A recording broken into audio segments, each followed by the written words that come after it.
Bem-vindos ao podcast Direito em Teses, o seu canal de aprofundamento em direito previdenciário. Eu sou a professora Fevirte e vou guiá-los aqui nos difíceis caminhos do processo judicial previdenciário. Para começar o projeto, nós vamos fazer aqui uma série histórica de 4 julgados essenciais para atuação em juízo quando a matéria é direito previdenciário. Teremos 4 episódios, então, analisando 4 julgados que, se você conhecer a fundo, realmente vão mudar a sua atuação judicial. E para dar início, então, ao projeto, estudaremos hoje a ADI 6096 do Supremo Tribunal Federal, na qual se discutiam diversas possíveis inconstitucionalidades trazidas pela MP 871 do ano de 2019. Hoje nós vamos nos concentrar em uma dessas alegações. E a insurgência era sobre a alteração do artigo 103 da Lei 8.213. Nós sabemos que o artigo 103 trazia ali um prazo decadencial decenal para revisão de benefício concedido ou revisão do indeferimento do pedido de revisão. Pois bem, amplia-se então o alcance do artigo 103, com a edição da MP 871, para dizer que também decairia, no prazo de 10 anos, a pretensão do indivíduo de rever ato de indeferimento, suspensão ou cancelamento de benefício previdenciário. E a resposta que o Supremo Tribunal Federal deu a essa questão foi a de que o caráter de direito fundamental, intrínseco ao direito previdenciário, garantido ali no artigo 6º da Constituição Federal, pode e deve ser exercido a qualquer tempo, sem prejuízo daquele que se queda inerte. Então, aquela velha máxima, né, de que o direito não socorre quem dorme, não se aplica quando nós estamos analisando direitos fundamentais. Os direitos fundamentais têm em sua natureza 3 características. Eles são imprescritíveis, irrenunciáveis e indisponíveis. Então, eles não são afetados pelo transcurso do tempo, nem quando fixados em lei, nem em razão da inércia do indivíduo, pois eles são indisponíveis e irrenunciáveis. Dito isso, então, e o ministro Fachin, que era o relator do nosso julgado que estamos examinando, o ministro Fachin, ele traz essa primeira observação pública do Supremo nessa direção, que acontece quando o ministro Barroso julga ali, né, o recurso extraordinário 626.489, que era aquele que analisava a constitucionalidade desse prazo decenal decadencial aplicar-se ou não aos benefícios concedidos antes da vigência da lei. E ali o ministro Barroso já tinha feito essa consideração, assim dizendo: cabe distinguir, porém, entre o direito ao benefício previdenciário em si considerado, isto é, o denominado fundo do direito, e este sim tem caráter fundamental, ao contrário da graduação pecuniária das prestações. Essa sim, né, gente, pode ser atingida pelo decurso do tempo. Então, invocando esse julgado, o ministro Fachin já ensaia o direcionamento do voto para reconhecer a inconstitucionalidade de tal disposição. E aqui ele parte de considerações que são extremamente importantes. Ele diz: olha, Se passados ali 10 anos, né, do ato administrativo que indeferiu, cancelou ou cessou um benefício, pode chegar ao ponto de se comprometer de maneira definitiva o acesso à proteção social. E por que ele dizia isso? Porque haveriam situações em que, por exemplo, o indivíduo perderia todo aquele período de carência, né? Aquele período em que ele foi à via administrativa, benefício foi indeferido, ele deixou passar tempo demais, né? Sem estar em gozo de benefício, que era o que era devido a ele, e esse tempo ali se perdeu. E agora que ele quer aposentar, se eu não reconhecer essa violação de direito que aconteceu lá atrás, restabelecendo então a ordem das coisas, para dizer, né, que ainda que ele tenha tardado em buscar a reparação do direito, se lá atrás ele fazia jus, temos de verificar se não é o caso, então, de considerá-lo como se em gozo de benefício estivesse, para manter a qualidade de segurado. Se não é o caso, então, de restabelecer, por exemplo, um benefício indevidamente cessado, contando todo aquele tempo ali. E isso é muito importante. Esse olhar muito cuidadoso, né, que foi dado pelo ministro Fachin, é muito importante. E aí ele faz uma ressalva muito bem colocada de uma tese que vinha sendo sustentada em juízo, tanto pela autarquia previdenciária, como também vinha sendo acolhida na jurisprudência de muitos tribunais, na qual se dizia o seguinte: olha, uma vez indeferido o benefício, se o indivíduo tardar mais de 5 anos para ajuizar a questão, ele perde o direito de ação.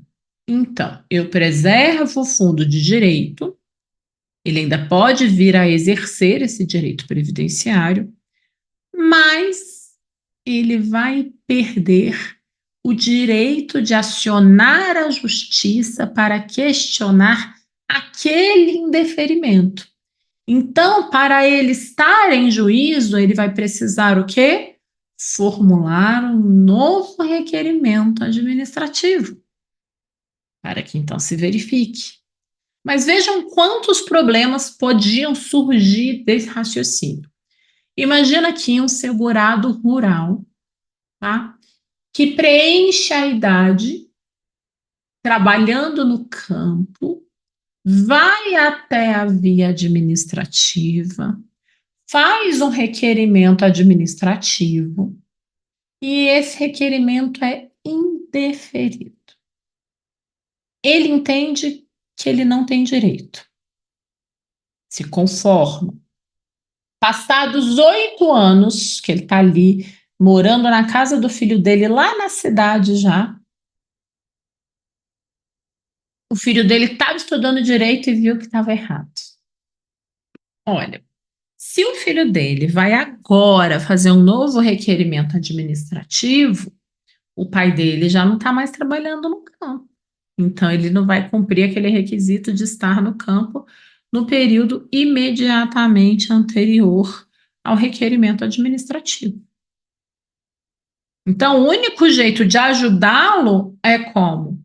Permitindo que aquele requerimento antigo seja levado a juízo, ainda que decorrido 5 ou 10 anos, pouco nos importa o tempo, e que a gente consiga, então, né, entre aspas aqui, voltar no tempo para olhar lá para essa data do passado e perceber se ali foi ferido o direito do indivíduo, se ali houve a injustiça, o malferimento do direito. Então, eu vou olhar lá no dia que ele fez o requerimento, 8 anos atrás, se ele, naquele momento ali, preenchia os requisitos para uma aposentadoria rural, se ele tinha idade, se estava trabalhando no campo e se cumpria a carência. E se eu verificar que sim, lá há 8 anos o direito dele foi violado, eu vou lhe conceder o benefício, retrocedendo o termo inicial para a data do requerimento administrativo, como expressamente disposto em lei. E veja que aqui, esta solução que antes era apontada pela jurisprudência, pelo, pelo INSS, em dizer, não, mas basta ali fazer um novo requerimento administrativo, que o fundo do direito está preservado. Ele vai exercer, só que agora somente a partir de um novo requerimento. Isso não seria suficiente, como, por exemplo, nessa hipótese que trouxe. Vamos pensar uma outra hipótese. Vamos imaginar aqui um segurado que estava em gozo de benefício por incapacidade.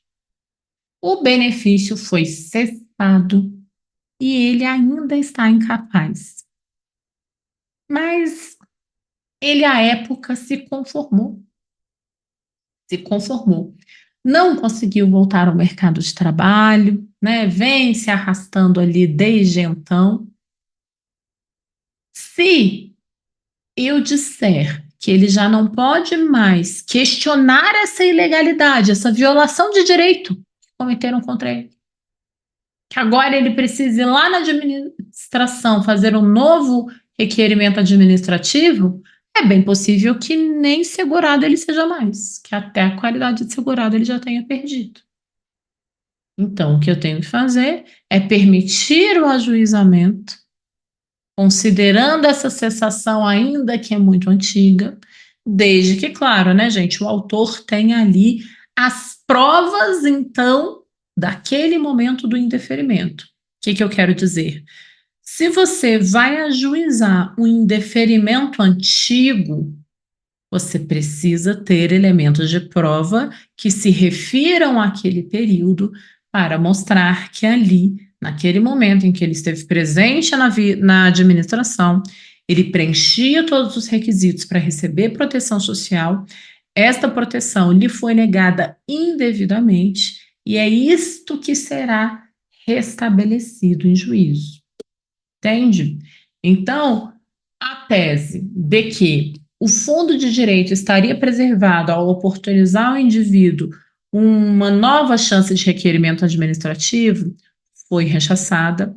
A ideia de que, então, não temos mais a prescrição quinquenal, que era uma para ajuizamento do indeferimento, que era a construção da jurisprudência. Temos agora, digamos assim, um prazo mais benéfico trazido pelo legislador na MP 871 de 2019, que daria 10 anos para esse indivíduo procurar meio judicial para questionar esse indeferimento, cessação ou cancelamento de benefício.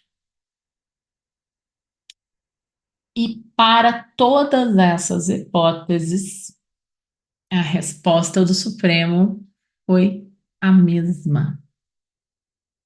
A mesma. Deve-se garantir à parte beneficiária ou segurada a revisão do ato administrativo de indeferimento, cancelamento ou cessação a qualquer tempo, para evitar que esse decurso de tempo, ainda que por inércia do indivíduo, acabe por afastá-lo de maneira definitiva da proteção social ao direito previdenciário que ele fazia jus e que por uma inabilidade dele e por uma ilegalidade da administração lhe foi sonegado no passado. Certo? Então, gente, indeferimento pode ajuizar a qualquer momento? Sim. Benefício cessado, benefício cancelado, pode ajuizar a qualquer momento? Sim. Mesmo que se trate de um benefício, Fernanda, temporário, como benefício assistencial ou benefício por incapacidade? Sim, porque essa hipótese, inclusive do benefício por incapacidade, foi expressamente posta no voto do Supremo Tribunal Federal, não havendo exceções. Tudo é direito previdenciário, então tudo é direito fundamental. E é claro que o mesmo raciocínio, a gente, vai se estender para os indeferimentos de benefício assistencial também, certo? Pela lógica que é a mesma do direito fundamental, da dignidade humana, da vida, né, do indivíduo, que está intrínseco ali todo no artigo 6º da Lei 8.203. Quer dizer, desculpa, no artigo 6º da Constituição Federal. Certo?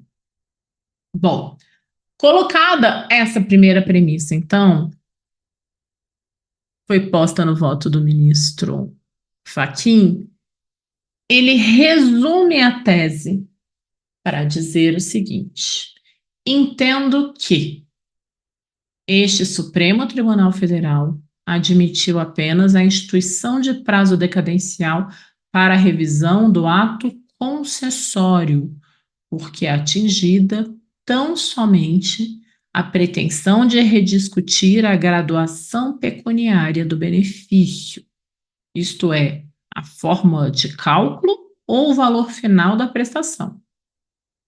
No caso dos autos, ao contrário, admitir a incidência do Instituto para o indeferimento, cancelamento ou cessação importa ofensa à Constituição da República, porquanto não preservado o fundo do direito, na hipótese em que, negado o benefício, caso inviabilizada pelo decurso do tempo a rediscussão da negativa, pode ser comprometido o exercício do direito material à sua obtenção.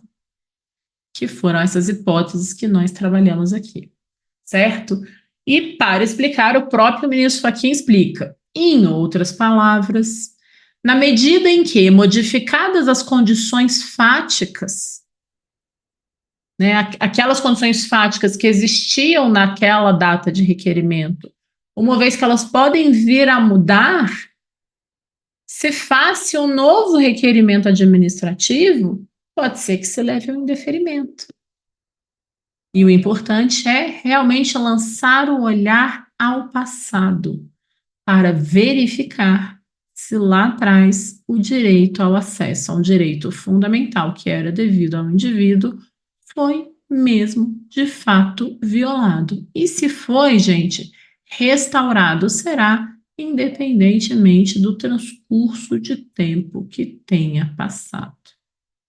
O cuidado aqui, e o ministro Fachin também deixa isso bem claro, o cuidado aqui, então, é permitir que o indivíduo goze da proteção social a que faz jus. Então, temos as provas lá do passado, vemos que lá tudo foi feito de maneira indevida e revimos. Significa que vai receber desde lá de trás? Não. Muito embora a data inicial de benefício tenha que ser fixada na data de entrada de requerimento, porque é isso que dispõe a lei previdenciária, a data de pagamento não vai corresponder à data de requerimento. Isto porque, obviamente, as prestações vão seguir a disciplina prescricional que já está disposta ali no parágrafo único do artigo 103 da Lei 8.213. Vão prescrever todas as parcelas não reclamadas a tempo no prazo de 5 anos.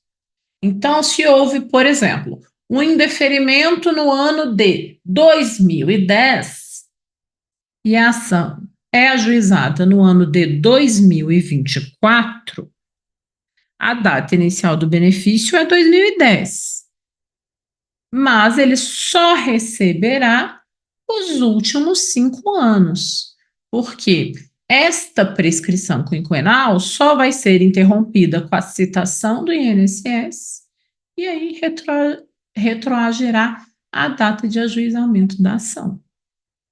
Então, tudo que venceu 5 anos antes do ajuizamento da ação não poderá ser recebido pelo indivíduo, Mas isso não impede o olhar, né, para o passado, para esse ato de indeferimento e verificada a ilegalidade, restaurada a proteção social que o indivíduo deveria ter e que lhe foi sonegada há muito tempo. Colocando na prática, Fernanda, cliente chegou lá no meu escritório com indeferimento de 5 anos, 6 anos, 7 anos, pensem o tempo que quiser. Indeferimento, cancelamento ou cessação de benefício. Pode ir direto a juízo, sem voltar à via administrativa para rediscutir, desde que você preencha duas condições importantes. Primeira condição: escreva ali na petição inicial um tópico inicial sobre interesse de agir e explique todo esse cenário. Explique que o indeferimento, né, já tem 5, 6, 7, 8, 9 anos, enfim, e que é válido o ajuizamento desse indeferimento, ainda que transcorrido mais de 5 anos ou mais de 10. Faça menção à ADI 696 do Supremo para mostrar que o que você está dizendo é realmente acatável em juízo e cuide para instruir esta petição inicial com provas contemporâneas a esse tal indeferimento. Porque se você quer questionar o indeferimento de 2010, você não pode fazê-lo com as provas de 2024. Você tem de fazê-lo com provas ali contemporâneas ao momento do requerimento, para mostrar que era ali, naquele momento, que o indivíduo preenchia todos os requisitos para receber o benefício. Uma vez estabelecida a premissa, deferimento de benefício. Uma vez deferido o benefício, o trabalho agora é fixação do termo inicial. Termo inicial regido pela lei, então vai ser como regra requerimento administrativo, independente de transcurso de tempo, ou a data do dia posterior à cessação do benefício, nos casos que a gente estiver falando de cancelamento ou cessação de benefício. Certo? E parcelas atrasadas? Aí aplica-se a prescrição quinquenal das parcelas previstas no parágrafo único do artigo 103 da Lei 8.213. Então, esse julgado é de extrema relevância porque destaca o caráter imprescritível dos direitos previdenciários, reafirma a ideia de que, por ser um direito fundamental, ele está imune tanto a prazos prescricionais quanto a prazos decadenciais e, por fim, elimina a ideia de que, após 5 anos, o direito de ação do indivíduo estaria decaído, pois foi expressamente rechaçada tal ideia pelo Supremo Tribunal Federal. E agora, para fechar, um bônus dessa tese, há alguns julgados que já se convenceram da aplicabilidade da DI 6096 e garantem o pagamento das parcelas referentes ao quinquênio que antecede o ajuizamento da ação. Há julgados, no entanto, que decidem por mudar o termo inicial do benefício, fixando na data da citação. Pode ou não pode, Fernanda? Não pode, porque a lei dispõe que o termo inicial de benefício é data de requerimento. E não se pode dizer que, já que ultrapassado muito tempo, seria como se requerimento não houvesse, o que autorizaria o judiciário a fixar o termo inicial na citação. Certo ou errado? Errado. Errado. E errado por quê? Porque teve um requerimento administrativo. E se eu disser que, digamos assim, ele não está mais valendo, né, então eu vou considerar como se ele não existisse, então o que eu estou fazendo, na verdade, é dizer que aquele requerimento prescrever. E o que o Supremo diz? Que é imune à prescrição e à decadência. Então, você não pode tornar sem efeito o requerimento. Afinal de contas, se eu tornasse mesmo ele sem efeito, eu deveria extinguir esse efeito por falta de interesse de agir. Então, o requerimento velho não perde a validade. Ele permite o ajuizamento da ação e permite a fixação do termo inicial no benefício na data em que formulado o requerimento administrativo. Pensar em sentido contrário viola a ADI 6096 do Supremo Tribunal Federal e entendimento firmado em sede de controle concentrado de constitucionalidade e vincula todos os órgãos da jurisdição. Então, tá na hora de colocar em prática. Depois me contem aí como andam os posicionamentos por todo o país, quais têm sido as dificuldades em efetivar o julgado, mas lembrem de sempre invocar também o sistema de precedentes do artigo 927, que é bem importante, certo? Foi um prazer estar com vocês e eu espero vocês ali no nosso próximo episódio, discutindo mais um julgado essencial para a atuação de sucesso em processo previdenciário. Se você gostou desse episódio, não deixa de seguir aqui o nosso podcast. Visita o nosso site para acessar um pouco mais o nosso material, as redes sociais. Inscreve-se ali nos nossos cursos, que podem ainda aprofundar muito mais cada uma das temáticas trabalhadas aqui, para que você consiga aí finalmente atingir essa excelência, essa autonomia que você tanto busca. Até o próximo episódio.